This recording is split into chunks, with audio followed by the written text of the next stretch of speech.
नमस्कार आचार्य जी। जी।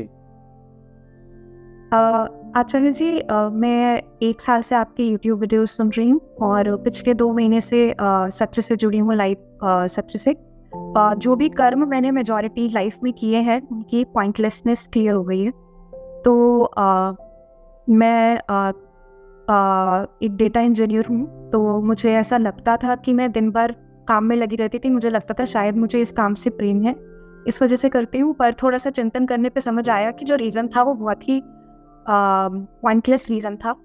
जब वो रीज़न समझ में आ गया है तो वो करने की इच्छा नहीं होती बिल्कुल भी। तो एकदम इच्छा खत्म हो गई है। तब फिर जब इसकी तरफ बढ़ी कि करना क्या है, तो आपके जो निष्काम कर्म से रिलेटेड वीडियोज़ हैं वो सुने। तब समझ में आया कि ऊँचा कर्म क्या है, ऊँचा उद्देश्य क्या है।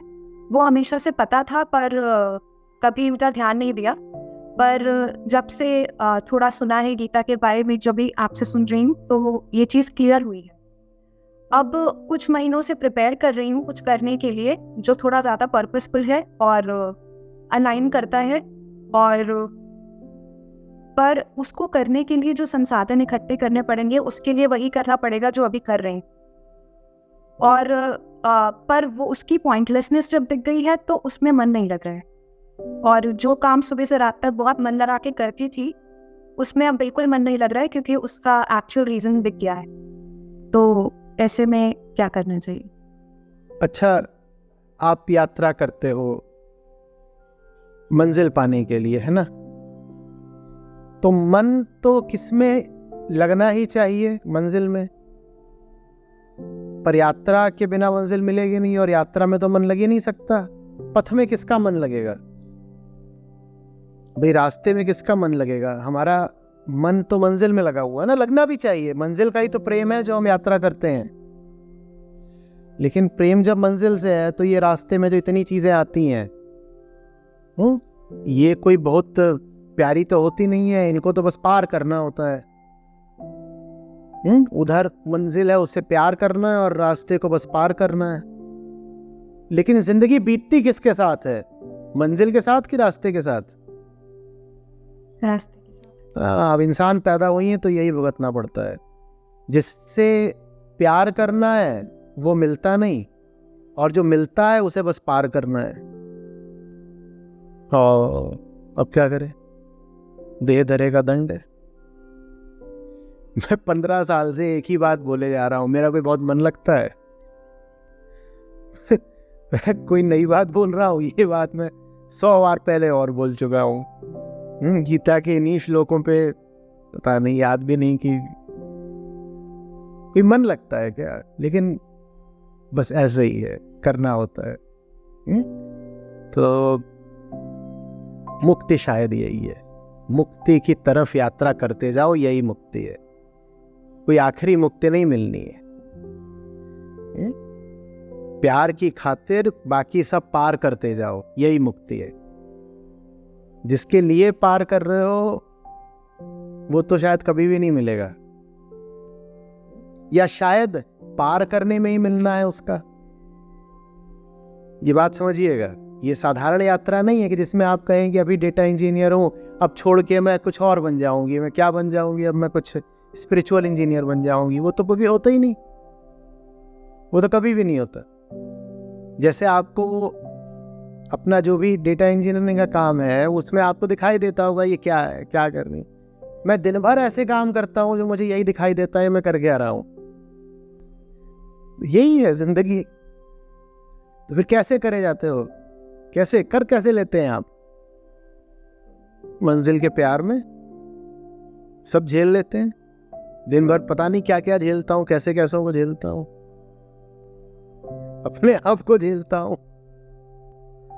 क्यों झेलता हूं? कोई जरूरत है झेलने की? तो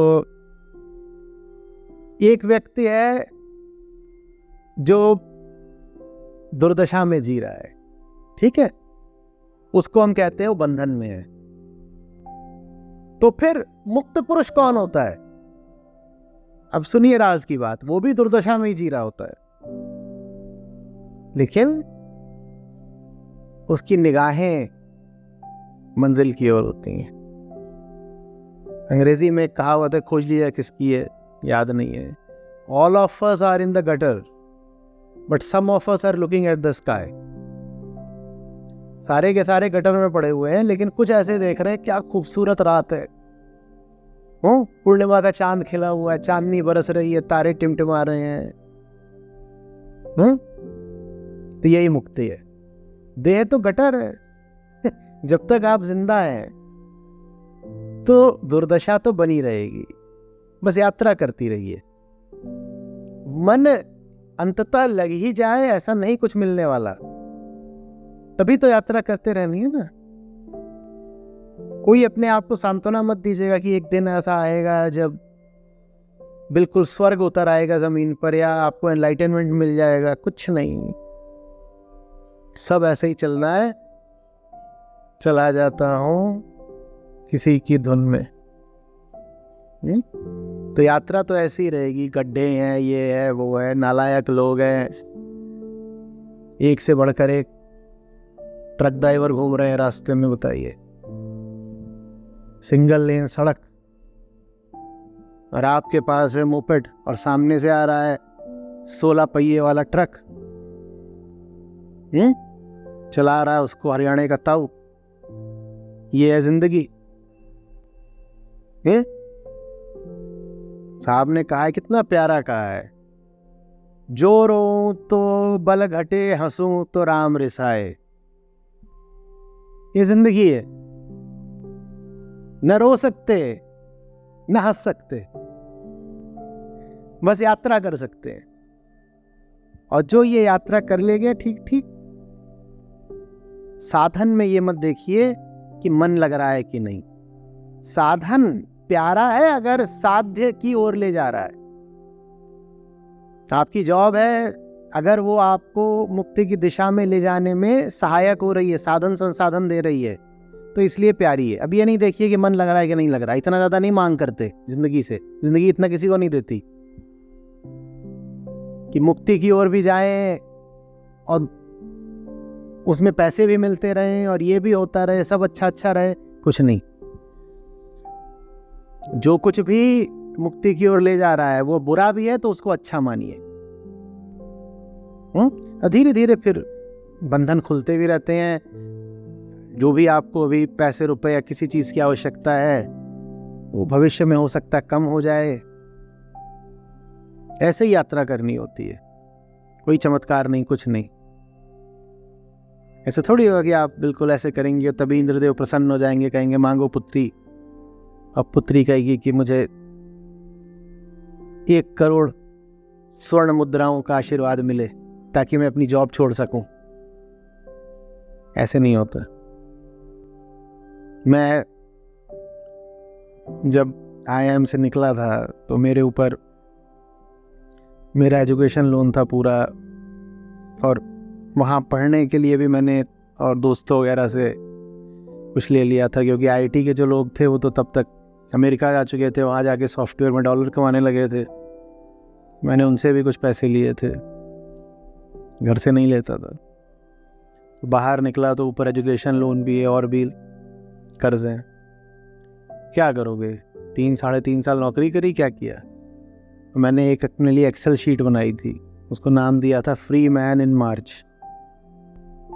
और मैं उसमें 1-1 रुपए का हिसाब रखता था। कहता था ये खाना भी भले मैं अपना कम कर दूं, लेकिन जल्दी से जल्दी ये कर्ज पटाना है, क्योंकि जब तक ये कर्ज नहीं पटेगा तब तक मैं अपना असली काम शुरू नहीं कर पाऊंगा। फिर जब कर्ज खत्म हुआ उसके 2 महीने के भीतर भीतर अद्वैत लाइफ एजुकेशन खड़ा हो गया। तो अब ऐसा भी नहीं कि अद्वैत लाइफ एजुकेशन कोई सुख का पिटारा था। कॉर्पोरेट लाइफ में तमाम तरीके के झंझट थे, एक से बढ़कर एक बॉस थे। उनसे पिंड छूटा तो अद्वैत लाइफ खड़ा हो गया। वहां बॉस थे तो यहाँ क्लाइंट थे। नागनाथ से भाग के सापनाथ की ओर आ गए, फिर वहां से यात्रा बढ़ी तो फिर आपका प्रशांत अद्वैत फाउंडेशन आ गया। तो ऐसा भी नहीं कि यहाँ बहुत बड़ा सुख है। तो मन तो कभी भी नहीं लगना है, बस यात्रा चलती रहेगी। ठीक है? बस यात्रा का डायरेक्शन डिसाइड कर। हाँ, यात्रा ऊर्ध्वगामी रहे, बस यात्रा ऊपर की ओर रहे, यात्रा बेहतरी की ओर रहे। और जो सड़क मंजिल की ओर ले जा रही हो उसके गड्ढों पे बहुत ध्यान नहीं देते, और जो सड़क मंजिल की ओर नहीं ले जा रही है वो 32 लेन का एक्सप्रेसवे भी है तो भी आपको क्या मिल गया? ऐसे थोड़ी करना है, अरे गड्ढे बहुत हैं, ये देखो ना कि जा कहाँ को रही है सड़क, होंगे गड्ढे, सही दिशा में जा रही है ना। दूसरी सड़क पकड़ ली क्योंकि इस सड़क पे गड्ढे बहुत थे, वो सड़क क्या मजेदार सड़क है, उसमें स्मार्ट रोड है, वो 16 लेन इधर है 16 लेन उधर है, वो सीधी जापान को जाती है। वो क्या करोगे, आपको जापान जाना ही नहीं था उस रोड पे। धन्यवाद आचार्य। प्रणाम आचार्य जी। मेरा सवाल ये है कि जैसे आपने जैसे अगर मैं कुछ भी चीज़ को अपने आप को कहती हूँ कि ये नहीं करना है, जैसे जो मेरे लिए सही नहीं है क्योंकि मैं एक चेतना हूँ, मैं शरीर नहीं हूँ, तो जो चीज़ मैं ऐसे समझती हूँ कि मेरे लिए सही नहीं है, जैसे मुझे जैसे कुछ भी, जैसे मुझे मीठा खाना बहुत पसंद है, तो अगर मैंने अपने आप को कहा है कि मुझे नहीं खाना, तो मुझे ऐसा ना मन में बहुत खींच उठती है, जैसे मन बहुत विरोध करता है और इससे जिद्दी हो जाता है कि नहीं यही चाहिए, और उसकी वजह से बहुत ज़्यादा ऐसे मन में ना बेचैनी हो जाती है। मीठा क्यों नहीं खाना है? क्योंकि उससे जैसे बहुत सारी बीमारियां होती हैं। ठीक है, तो मीठा खाने से जो कुछ होता है वो नापा तो जा सकता है ना, हाँ जी। और वो बीमारी आप नहीं चाहती कि हो आपको, तो खा लीजिए मीठा, मन इतना बोले तो। और मीठा खाने के बाद जो भी चीज़ शरीर में होती है खराब, उसको नाप लीजिए और अपने आप को दिखाइए ये हुआ है। देखिए, अपने ही प्रेम के अलावा और अपनी ही समझ के अलावा कोई तरीका होता नहीं। मीठा खाने से अगर कोई नुकसान नहीं हो रहा तो जी भर के खाओ ना, को क्यों रुक रहे हो? ये कोई नैतिक सिद्धांत थोड़ी है कि मीठा राक्षसी बात होती है नहीं खाना। अरे भाई, मीठा खाने से कोई नुकसान नहीं है तो खाओ, और अगर कोई नुकसान है तो साफ साफ देखो कि ये नुकसान हो गया, और फिर वो जो नुकसान ही है वो मीठा खाने से रोक देगा ना। पर मेरा मन बहुत जिद्दी सा हो जाता है, जैसे कि जैसे ऐसे कहता है कि हाँ ठीक है नुकसान हो रहा है, पर फिर भी नहीं, नुकसान हो रहा है, नहीं नहीं नहीं, नहीं। हाँ ठीक है, नहीं, जो नुकसान है उसको साफ साफ देखिए, आंकड़ों में देखिए। मीठा खाने के बाद अपना वजन नापिए। हाँ, मेरा तो आजकल इधर उधर खाना चल रहा है तो आज वजन नापने की मशीन ही खरीद ली, अगर और कोई तरीका ही नहीं है। अगर ज्यादा खाने से कोई नुकसान नहीं है तो ज्यादा खाना चाहिए, और अगर ज्यादा खाने से नुकसान है तो जो नुकसान हुआ है उसको साफ साफ देखो, आंकड़ों में देखो।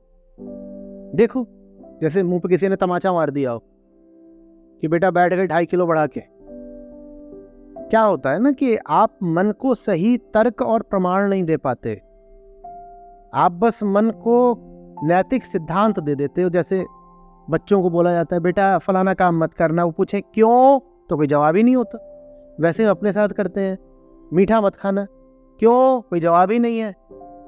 वो कुछ नहीं, वो बड़े ताऊ जी ने बोला था मीठा खाना गंदी बात। अब बड़े ताऊ जी का कौन इतना सम्मान करता है कि जो उन्होंने बोल दिया मानना ही है।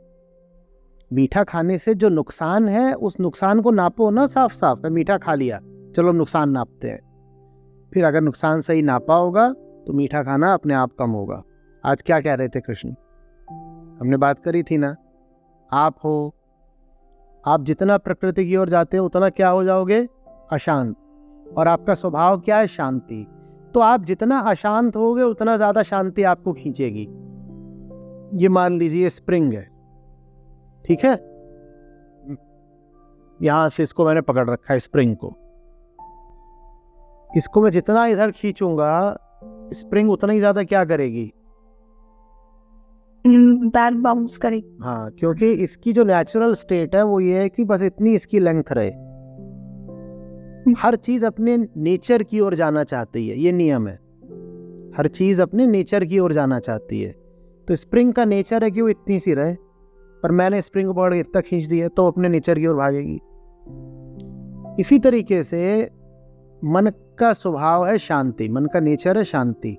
और आप उसको अशांति की ओर खींचोगे तो फिर वो अपनी ओर भागेगा शांति की ओर। तो ये समस्या ही नहीं होनी चाहिए, मन को अशांत होने दो, जितना अशांत होगा उतना ज़्यादा वो शांति की ओर भागेगा।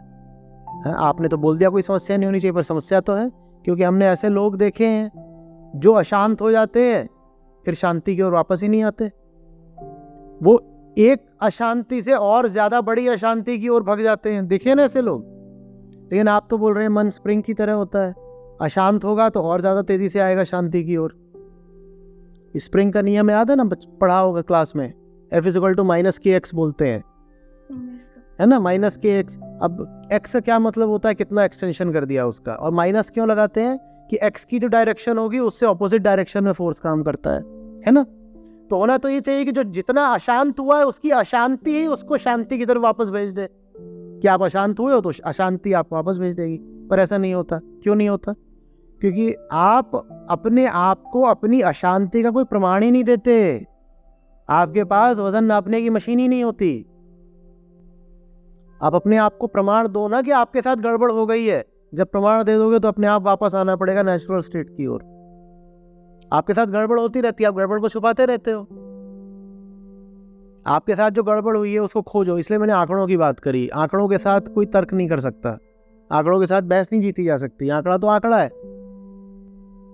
कोई बोले मोटे हो गए, आप बोलोगे भाग मोटा बोल दिया, ये तो मेरी शर्ट ऐसी आज की मोटा लग रहा हूं।